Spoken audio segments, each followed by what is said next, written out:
Yang memerintahkan ini bukan lagi orang tua kita, yang kita bisa bersembunyi daripadanya, yang di belakangnya kita bisa minum, di depannya kita belakang nggak minum dan nggak makan. Assalamualaikum warahmatullahi wabarakatuh.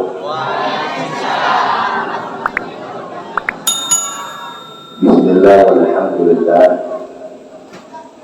Alhamdulillah rabbil alamin wa bihi nasta'in wa ala umuri dunya waddin wa ala alihi wa sahbihi ajma'in, amma ba'd.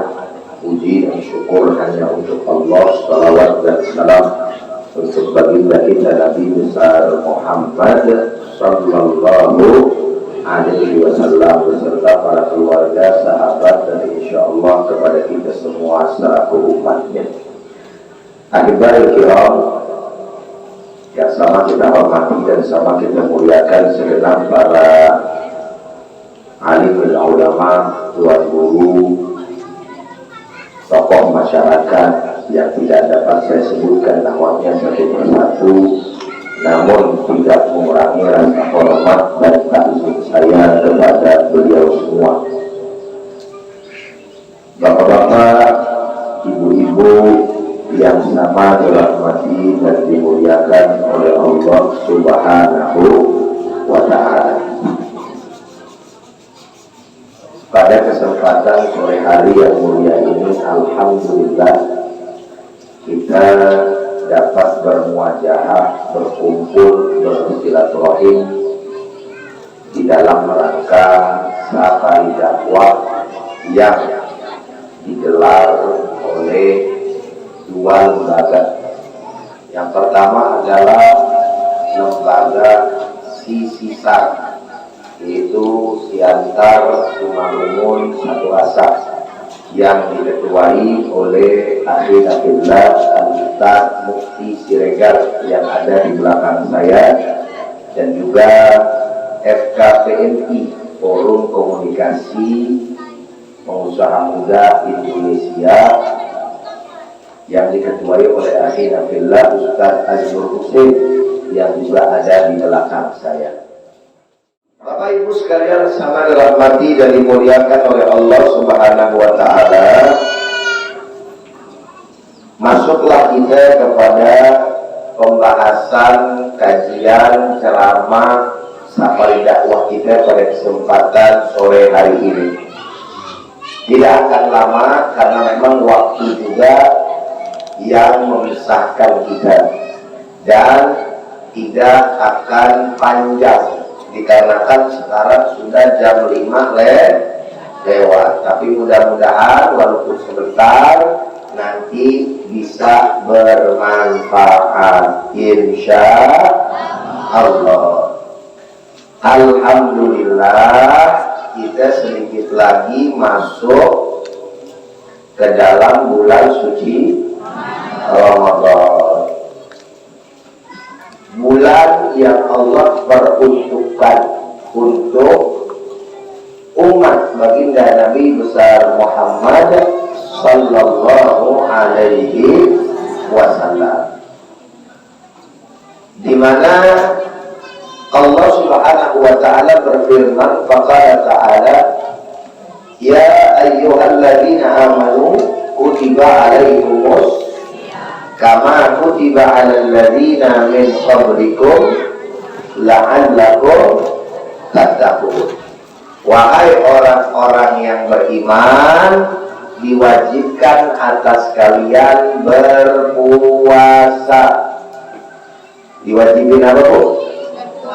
Berpuasa. Puasa itu Bapak dan Ibu sudah tahu belum maknanya apa?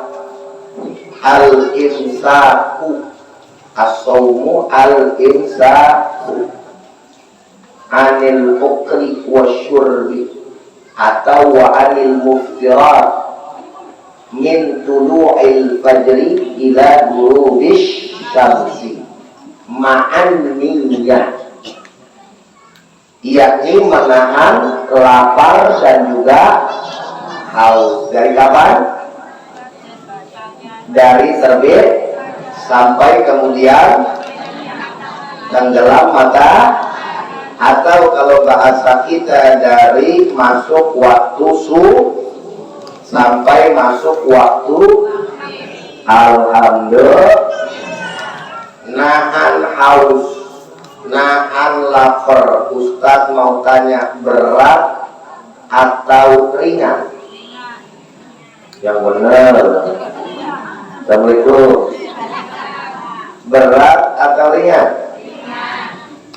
Bohong. Kalau Ustadz suruh ibu sama bapak nyuruh anaknya, nah jangan kau makan dari pagi sampai nanti sore ya nak. Kira-kira ibu itu sayang sama anak apa tega sama anak? Sayang sama anak. Belum terbalik ya Ustaz. Bagaimana bahasanya yang enak ya Ustaz ya? Assalamualaikum. Anak enggak dikasih makan dari pagi sampai maghrib, itu ibu sayang atau jahat sama anak? Yang benar. Ustadz enggak lagi bilang nyuruh puasa dulu. Ya Ustadz tanya, anak enggak dikasih makan dari pagi sampai sore, orang tuanya sayang atau jahat? Jahat. Jawabnya kompak, jahat ke saya. Benar. Allah suruh kita nggak makan dari pagi sampai maghrib. Sayang atau jahat? Sayang. Tadi katanya jahat. Sekarang sayang. Sayang atau jahat? Ya kompak dong, yang yakin jawabnya. Sayang atau jahat? Kok bisa sayang? Kan bohong. Yang menjadi masalah, ibu kok mau disuruh lapar-lapar? Bapak-bapak mau disuruh lapar ya? Dari pagi sampai dengan maghrib. Kenapa? Karena perintah Allah. Satu tuh. Assalamualaikum. Biar paham ya. Secara logika perintah itu kadang-kadang, ini yang Ustaz mau kasih tahu ya, oleh-oleh ini kadang memang sulit atau tidak mudah dicerna sama akal. Secara akal logika, orang tidak makan dari pagi sampai sore, ini kan namanya penyiksaan. Betul gak sih? Secara logika nih, Assalamualaikum. Secara logika betul. Logika ibu-ibu tahu nggak di sini orang sini? Tahu? Secara akal, betul nggak? Tapi kenapa kok Allah Ta'ala memerintahkan kepada kita? Yang Ustaz mau kasih tahu, itulah fungsinya Bapak dan Ibu. Jika kita mencerna perintah-perintah Allah, harus dicerna terlebih dahulu dengan iman. Assalamualaikum. Sampai di sini kira-kira paham nggak? Maksud Ustaz ngerti? Sebab kalau akal saja yang digunakan, ini bisa saja ditolak sama akal. Paham nih? Setelah iman dikedepankan, baru akal pakai. Kata Allah Ta'ala, kalian puasa. Lapar-laparlah kalian dari pagi sampai dengan maghrib. Entar kalau kalian menjalankan, kalian sudah rasakan, baru kalian akan tahu hikmahnya apa, manfaatnya apa. Gitu. Assalamualaikum. Apa salah satu hikmah dan manfaat puasa coba?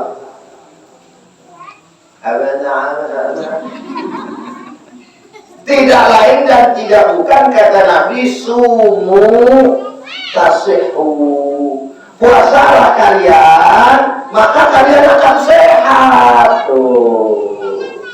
Assalamualaikum. Ibu pernah nggak di sini ngerasain dioperasi? Ada yang pernah dioperasi? Ada yang pernah nggak? Biasanya kalau orang dioperasi sebelumnya disuruh ngapain? Puasa.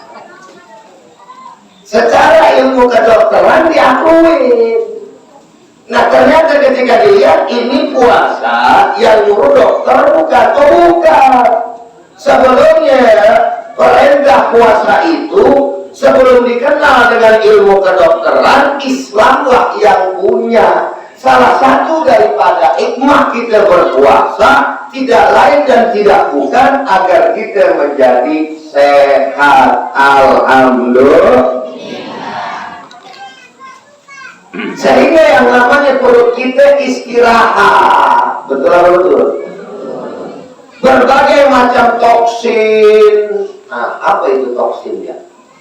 Kotoran-kotoran yang ada di dalam tubuh kita selama 11 bulan itu keluar.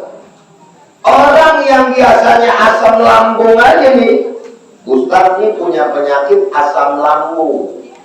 Ibu tahu asam lambung? Kalau telah makan kira-kira naik nggak? Tapi ketika puasa malah enggak. Betul. Itulah hikmah daripada salah satu perintah-perintah Allah dan sekian banyak perintah-perintah Allah Subhanahu wa Ta'ala, sehingga kembali lagi kepada persoalan awal bahwa memahami daripada perintah, memahami daripada agama itu harus terlebih dahulu diterima dengan iman. Maka oleh karena itu yang dipanggil oleh Allah adalah orang-orang yang Assalamualaikum. Ya ayyuhalladzina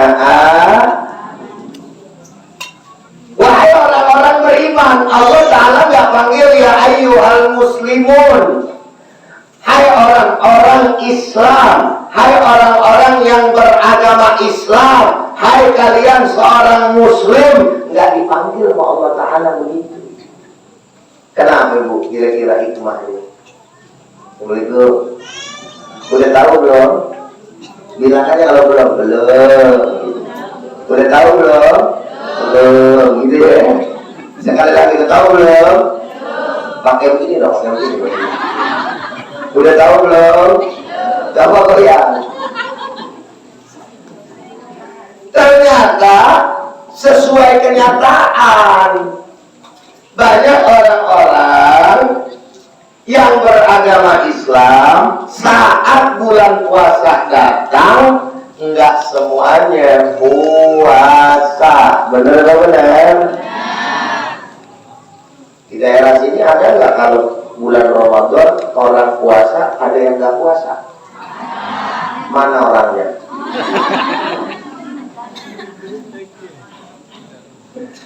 Loh, kenapa mereka nggak puasa? Karena imannya nggak terpanggil.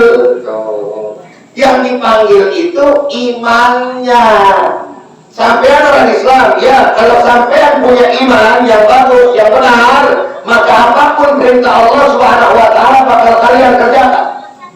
Walaupun kalian terasa berat, maka dengan iman tersebut akan terasa ringan. Itulah kenapa walaupun bapak dan ibu kemudian di bulan puasa melaksanakan ibadah puasa, tapi kegiatan bapak dan ibu tetap jalan. Orang-orang sini nih kegiatannya apa? Lebih banyak. Ada yang petani ya? Petani rata-rata. Ibu-ibu kalau bulan puasa tetap ke sawah minum. Bapak-bapak juga ke sawah? Hah? Ngerokok kan?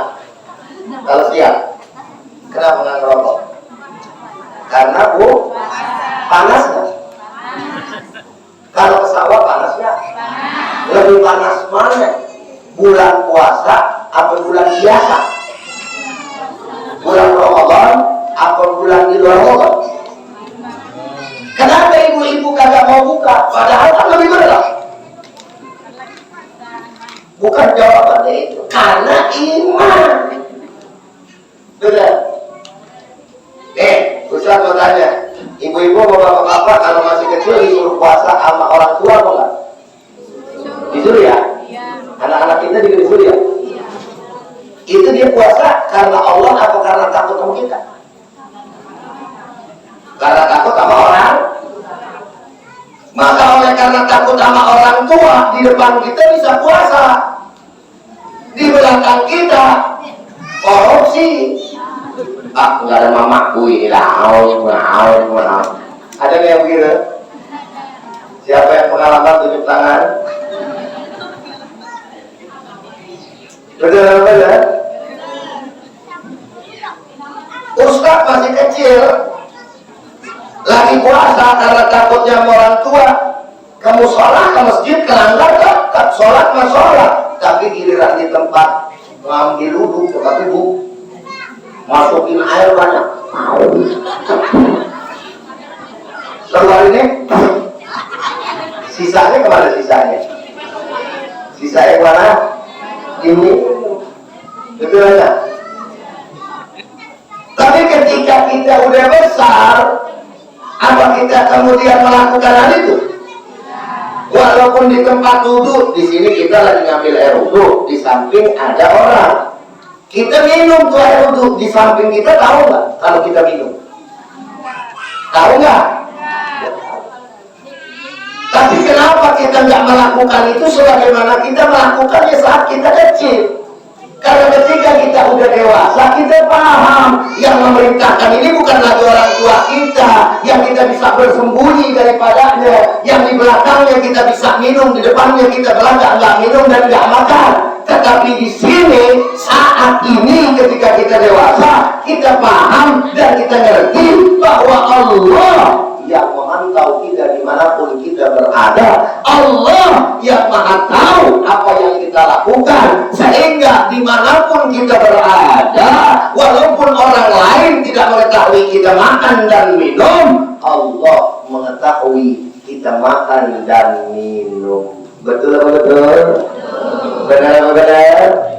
Maka salah satu daripada hikmah berpuasa adalah seseorang jika mengamalkan apa yang terdapat di dalam pelajaran puasa, maka dia akan takut kepada Allah.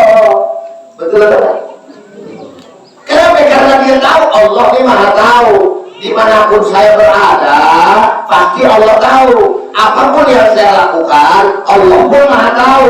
Kalau saya melakukan dosa, Allah maha tahu. Kalau saya melakukan ibadah, Allah maha tahu.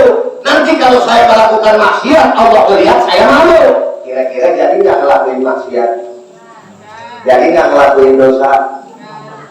Inilah fungsinya kenapa yang namanya ibadah puasa Bapak dan Ibu pertama mampu menjadikan seseorang bertakwa. Assalamualaikum. Assalamualaikum. Dan menjadikan seseorang jujur, ikhlas. Itulah kenapa Nabi katakan dalam hadis kursinya Allah Subhanahu wa taala berfirman, "As-shaumu li wa ana ajizi bih." Puasa itu untukku dan akulah yang akan memberikan ganjarannya. Karena orang berpuasa betul-betul diajarkan nilai-nilai keikhlasan dan mencari ridha Allah. Assalamualaikum. Paham apa enggak ini? Jelas apa enggak? Kalau ibadah yang lain orang bisa riya. Kemungkinan besarnya riya itu banyak, besar. Bukan berarti orang berpuasa juga enggak bisa riya, bisa saja. Tetapi secara praktek nilai daripada riya tersebut lebih besar ketimbang ibadah puasa. Maksudnya bagaimana sih Ustaz? Contoh, kita kedatangan tamu di bulan bukan Ramadan. Ada nggak orang yang puasa sunnah? Ada. Senin, Kamis, betul ya? Pertengahan bulan 13, 14, 15, betul nggak? Belum lagi kalau Dzulhijjah dan seterusnya ada waktu-waktu tertentu ibadah puasa sun. Ada orang yang juga puasa Nabi Daud. Tahu puasa Nabi Daud nggak? Ada yang tahu puasa Nabi Daud? Yang gimana tuh? Udah tahu atau belum? Jawab, udah tahu atau belum? Geleng, udah tahu atau belum? Belum. Puasa Nabi Daud itu puasa sunnah. Iya, sehari puasa, sehari enggak. Sehari puasa, sehari enggak. Pernah lihat orang puasa seperti itu? Itu namanya puasa Nabi Daud. Itu pun hukumnya sunnah. Betul kan? Ibu nih datangkan tamu nih. Disediain sama ibu minumnya, makannya, kan gitu ya. Silakan minum, makan. Nggak minum dia. Diam. Waduh, ini orang kayaknya nggak menghormati saya. Ternyata ketika kita paksa, silakan minum. Enggak bu, mohon maaf, saya sedang puasa. Assalamualaikum. Paham nggak maksudnya? Artinya kita tahu nih orang lagi puasa kalau dia ngomong. Kalau dia nggak bicara, dia nggak bercakap. Bercakap kok orang sini ngomong? Hah? Bicara bahasanya bercakap. Oh, bekece. Bekece. Kalau orang ini nggak bekece gitu. Kalau kawan ini nggak bekece gitu dia. Itu bahasa sini ya. Kita nggak tahu, betul nggak? Tapi kalau misalkan ibu ngeliat temennya bawa mukena, mau ngapain? Udah tahu belum? Kalau kita nggak nanya, kita tahu nggak kalau ini orang mau sholat? Bawa mukena. Begitu. Tahu apa enggak? Tahu. Tapi orang puasa kalau ditanya, nggak ditanya, tahu nggak dia sedang puasa? Ya. Maka puasa mengajarkan ada nilai-nilai keikhlasan kepada Allah. Wajar, makanya Allah bilang saya yang akan memberikan pahalanya. Jelas sudah jelas? Lihat tuh ayatnya larinya kemana tuh Pak, indah coba. Ya ayyuhalladzina amanu, wahai orang-orang yang beriman, kutiba alaikumusiyam, diwajibkan atas kamu berpuasa. Kama kutiba alladzina min qablikum, sebagaimana orang-orang terdahulu juga diwajibin puasa. Betul apa enggak? Ujungnya apa ayatnya? Bunyi ayatnya ujungnya ada apa? La'allakum, agar kamu menjadi orang yang bertakwa. Jadi tujuan puasa itu menjadikan orang Islam sebagai orang yang punya iman dan juga bertakwa, gitu loh. Loh, bagaimana orang berpuasa bisa jadi orang bertakwa kalau orang Islamnya mengamalkan apa yang ada pada pelajaran ibadah puasa. Puasa mengajarkan kita takut kepada Allah dan hanya kepada Allah. Umpamanya dibawa sama orang yang suka dagang, dibawa sama orang yang suka berdagang di pasar. Orang berdagang punya timbangan nggak biasanya? Punya timbangan. Nilai puasa dibawa ke dalam kehidupan pribadinya sebagai pedagang. Kira-kira bakal curang atau enggak timbangannya? Assalamualaikum. Assalamualaikum. Waalaikumsalam.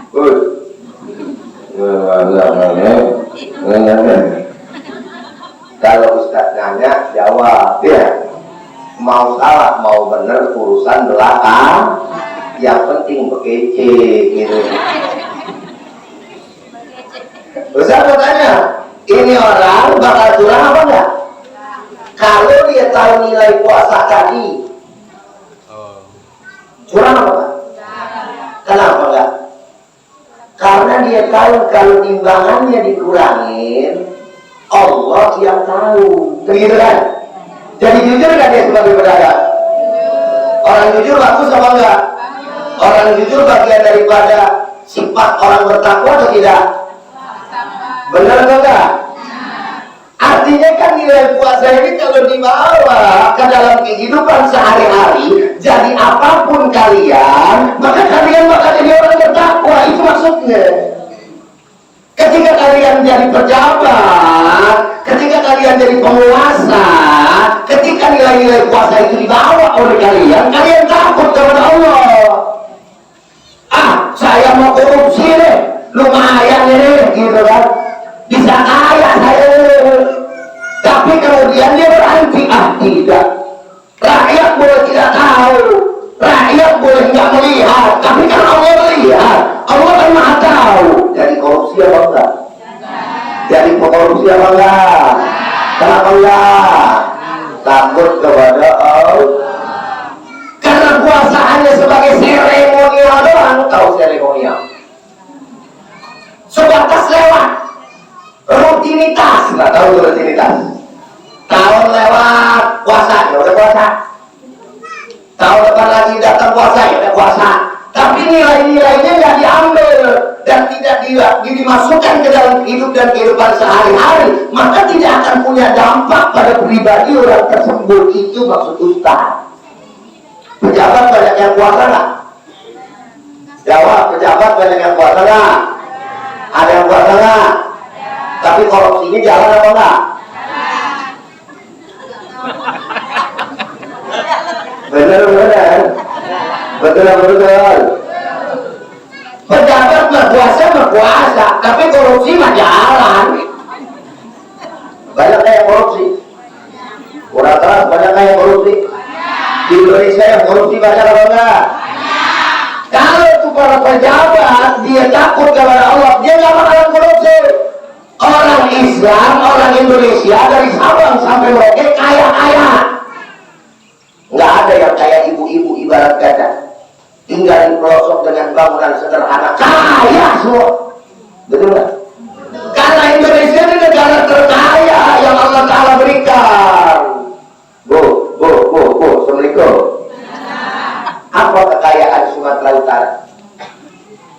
Assalamualaikum. Sumatera Utara ada apa? Emas ada? Ada? Emas ada satu. Terus kemudian ada apa lagi? Sawit ada sawit? Banyak? Minyak tanah, minyak goreng. Asalnya dari kelapa sawit Indonesia banyak? Ustaz mau tanya, minyak gorengnya jarang apa banyak? Ngantri apa enggak? Mana yang ngantri? Itu kanan. Betul nggak? Padahal banyak di Indonesia, tapi bisa jarang. Kenapa? Korupsi. Betul nggak? Dirampok aja kekayaan kita dibawa. Karena penguasa-penguasanya kadang-kadang apa? Pedulinya sama pengusaha, bukan sama rakyat. Udah pertumbuhan, biarlah rakyat mati, miskin bodo amat. Betul apa betul? Apalagi di sini di Sumatera Utara? Ada apa? Karet. Banyak, betul nggak? Riau, banyak apa enggak? Kan Sumatera ini, Pulau Sumatera dari Lampung sampai dengan Banda Aceh, betul ya? Itu Pulau Sumatera. Ustaz dari Lampung sampai Banda Aceh 0 km itu udah Ustaz jelajahi. Ibu-ibu di sini pernah nggak soal? Pernah tentu. Ustaz dari ujung sampai ujung udah Ustaz lihat kaya di Indonesia. Kalau kekayaan Indonesia benar-benar dipakai untuk rakyat Indonesia, nggak ada yang miskin. Ibu tahu Papua? Orang-orangnya gimana? Jujur amat, hitam gitu lah. Kayak orang Sunda hitam aja. Paling kagak kulitnya gelap, dia terada sopangan. Gimana orangnya hitam? Itu kalau misalkan dikasih haknya tuh saudara-saudara kita di Papua kaya-kaya tuh, Freeport. Itu kan emas. Nah orang di sini aja ada emas, apalagi di Freeport. Ibu tahu kekayaan Indonesia cuma satu dari Freeport aja nih Pak. Kalau itu saja yang kemudian diberikan kepada rakyat Indonesia, mampu memberikan makan 250 juta rakyat Indonesia hanya dari kekayaan alam Freeport tambang emas. Tapi apa yang terjadi? Orang-orang Freeport pakai apaan? Orang Papua ada nggak yang nggak pakai baju? Pakai kotekan. Tahu nggak PTK? Yang kemaluannya kadang-kadang kelihatan. Iya. Dibodohi ini mereka. Dikatakan itu adat istiadat budaya. Orang telanjang ke budaya. Betul. Kalau mereka dipintarin, dicerdasin, kaya mereka semua. Tapi ada pihak-pihak yang gak mau mereka kaya. Kenapa? Takut nanti gak bisa ngerampok hasil kekayaan di sana. Assalamualaikum. Ini kenapa jadi urusan ke kekayaan Indonesia dan puasa nih? Tadi karena masalahnya orang kalau puasa, jadi apapun dia akan jujur. Kalau nilai-nilai ini dibawa, kira-kira rakyat bakal sejahtera atau enggak? Sejahtera. Betul. Dan yang menarik di akhir ayat ini sebagai penutup nih ya, udah ya, selamanya udah lama-lama ya. Udah terus. Udah paham belum? Belum, dari tadi udah ceramah belum paham.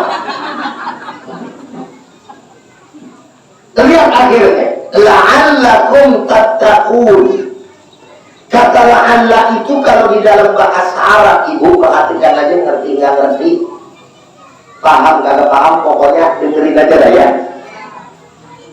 La'alla itu kalau dalam bahasa Indonesia artinya semoga. Semoga, supaya, agar, mudah-mudahan. Nah dalam bahasa Arab istilahnya tamanni atau litaraji, kata yang mengungkapkan harapan. La'allakum tattaqun, agar kalian menjadi orang yang bertakwa. Kalau bicara agar udah pasti jadi atau belum tentu jadi. Assalamualaikum. Kalau maksudnya berharap, yang namanya harapan udah pasti jadi atau bisa juga nggak jadi. Assalamualaikum. Jawab. Bisa iya, bisa enggak, betul nggak? Namanya harapan, betul ya? Tapi kalau kalimat la'alla itu dipergunakan di dalam Al-Quran, artinya sebagai firman Allah, maknanya artinya berubah. Bukan lagi litamani atau litaraji, tapi maknanya litahqiq. Apa itu Ustaz litahqiq? Kepastian. Jadi artinya bagaimana Ustaz? Ya, wahai orang-orang yang beriman, diwajibkan atas kamu berpuasa sebagaimana orang-orang terdahulu juga berpuasa. La'allakum tattaqun, kalau kalian benar-benar berpuasa dengan iman, kalian puasa benar-benar mengamalkan nilai-nilai puasa. La'allakum tattaqun, kata Allah, pasti kalian akan menjadi orang yang bertakwa. Subhanallah. Dan yang menarik lagi, kata tattaqun itu digunakan dengan fi'il mudhari'. Pusing lagi aja ini. Tahu nggak pusing? Kalau bahasa sini apa pusing? Pening. Nambah pening apa nggak kira-kira nih? Paham apa nggak? Apa nih yang paham?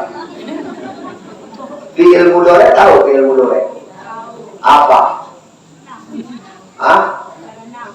Pelajaran nahwu. Iya, apa pelajaran nahwu? Maknanya apa? Ibu ini berarti pernah belajar, cuma lupa. Fi'il mudhari', fi'lun, kata kerja. Mudhari' yaitu kata kerja sedang atau akan. Sedang atau akan. Berarti kalau dikatakan pasti kamu akan menjadi orang yang bertakwa, sifat ketakwaannya itu terus menerus karena sedang yang namanya fi'il mudhari' itu gitu kan. Jadi ketakwaannya itu terus menerus sampai kapan? Sampai lewati. Dan itulah harapan daripada hikmah kalian berpuasa. Assalamualaikum. Jelas atau jelas? Jawab yang kompak. Jelas atau jelas? Ngerti apa ngerti? Paham apa paham? Berarti ceramahnya udahan. Kan udah ngerti. Udah jelas belum? Bohong. Tadi bilang udah. Sebagai sebuah kesimpulan Bapak dan Ibu ya, jadi tidak ada di dalam perintah Allah itu yang tidak punya nilai kebaikan di dalamnya. Sekalipun itu terasa kurang baik bagi pemikiran kita, tapi ajaran Islam itu adalah ajaran yang membawa rahmatan lil alamin. Betul atau betul? Bu, Assalamualaikum. Ini sebagai contoh ya, sebagai contoh. Ada nggak orang yang mau mati? Udah dijawab di belakang Pak. Tapi Islam punya ajaran jihad atau enggak? Ayo, punya ajaran jihadnya? Punya. Jihad itu di mana? Di medan pertempuran. Berarti ketika kita maju ke medan pertempuran, resikonya mati. Berarti Islam ngajarin apa? Ayo. Bingung lagi. Pening. Ngajarin mati. Betul nggak? Ada nggak orang yang mau mati? Terus tanya lagi jawab apa nggak jujur aja. Ada nggak yang mau mati? Kata ibu enggak. Tapi kata pejuang mau mati. Paham nggak? Pejuang mana? Pejuang Islam yang benar-benar nggak bakalan takut mati. Kenapa? Karena ketika dia mati dia akan berjumpa dengan Allah dan Allah ridho kepadanya. Maka semuanya harus pakai iman bukan perasaan. Kalau pakai perasaan mah ya Allah illallah, gua mau hidup umur panjang disuruh mati kan gitu kan? Betul ya? Karena pakai perasaan. Saya kasih tahu lagi. Ibu tahu Nabi Ibrahim? Ustaz sudah sering sampaikan juga di mana aja, termasuk di sini karena penting. Ibu tahu Nabi Ibrahim disuruh ngapain sama Allah Ta'ala? Suruh ngapain? Nyembelih anak. Berarti kalau suruh nyembelih anaknya suruh ngebunuh anak bukan? Betul nggak? Ibu mau kalau disuruh sama Allah membunuh anak?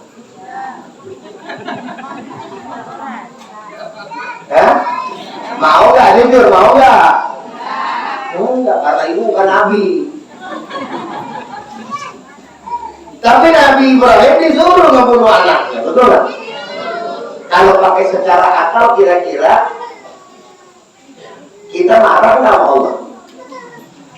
Ibu nih disuruh membunuh anak, marah nggak sama Allah? Apa marahnya? Tuhan kok begitu? Betul nggak? Karena pakai akal atau pakai perasaan. Tapi pada faktanya Nabi Ibrahim jadi nggak nyembelih anaknya? Melakukan penyembelihan jadi nggak? Melakukan. Jadi dong, anaknya digodok, kreket, goyang-goyang itu ya. Tapi Allah yang punya kekuasaan, pisau yang tajam yang sudah dipersiapkan menjadi tumpul di lehernya Nabi Ismail. Jadi kalau bicara Nabi Ibrahim dan juga Nabi Ismail, apakah melaksanakan perintah Allah? Dilaksanakan. Paham gak? Dia gak mikir tuh, kok Allah Ta'ala tega, padahal Allah itu maha pengasih lagi maha penyayang, kan gitu ya? Gak mikir dia. Pokoknya dilakuin aja. Tapi Allah ingin menguji hambanya. Makanya di akhir daripada perbuatan Ibrahim dan juga Ismail, enggak dijadiin oleh Allah Ta'ala beneran pembunuhan itu. Paham gak kira-kira? Hambanya melaksanakan perintah Allah, Allah dia tetap menunjukkan maha kasih dan maha penyayangnya. Dengan apa? Menukar Nabi Ismail dengan domba dari surga yang pernah dulu dikorbankan oleh anak Nabi Adam yang bernama Habil. Yang baik siapa? Yang jahat? Qabil. Itu ya. Berarti jadi nggak pembunuhannya? Penyembelihannya jadi nggak? Nabi Ismail jadi mati nggak? Jadi mati disembelih nggak? Itu karena kasih sayang Allah. Tapi Nabi Ibrahim sama Nabi Ismail ngerasain nggak? Karena iman dan taatnya Nabi Ibrahim dan Nabi Ismail kepada Allah Subhanahu.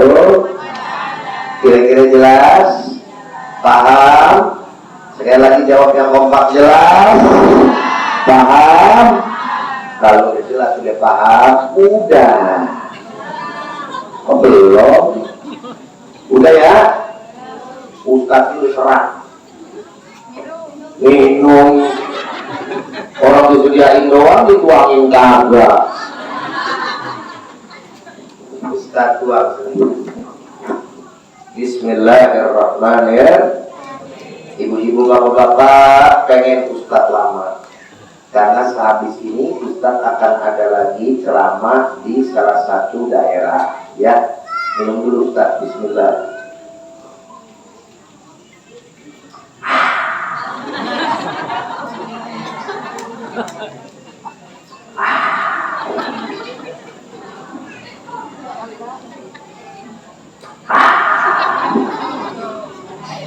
Cara Nabi minum begitu, 3 kali tegukan. Jangan minum begini.